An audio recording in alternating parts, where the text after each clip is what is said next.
நானா மண்ணு, மானா தண்ணி, சீனா நெருப்பு, வானா காத்து, யானா ஆகாயம்.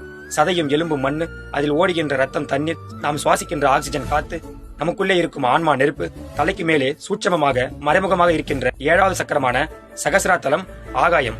இப்படி பஞ்சபூதங்களால பிறந்து பஞ்சபூதங்களால வளர்ந்த நாம நமசிவாய என்று வாய்விட்டு சொல்லுகின்றோமே மக்களே, உண்மையில் ஓம் நமசிவாய என்பது நமது உடலுக்குள்ளே இருக்கும் கண்ணுக்கு தெரியாத மறைமுகமாக சூட்சமமாக இருக்கின்ற 7 சக்கரங்கள். அவைகள் தூங்கிக் கொண்டிருக்கின்றன. அவைகளை யோகம்னு சொல்லக்கூடிய தியானத்தின் மூலம் முதல் 5 சக்கரங்களை எழுப்பி அதன் பிறகு 6வது சக்கரமான நெற்றி போட்டில் இருக்கக்கூடிய ஆக்ஞா சக்கரத்தை எழுப்பிவிட்டால் உருவமத்தி என்று சொல்லக்கூடிய அம்பலத்தில் சிவபெருமான் ருத்ரதாண்டவம் ஆடுவதை பார்க்கலாம் அப்படின்னு இந்த பாடல் மூலமாக சிவவாக்கிய சித்தர் சொல்கிறார். மேலும் மேலே உள்ள ஐயா இந்த பாடலை அழகாக பாடுவதாலோ இதற்கான அர்த்தத்தை நான் கூறுவதாலோ பயனொன்றுமில்லை. இதை செயலில் இறங்கி அனுபவித்து உணர வேண்டும். அப்பொழுதுதான் மரணமில்லா பெருவாழ்வு கிடைக்கும். ஓம் நம சிவாய.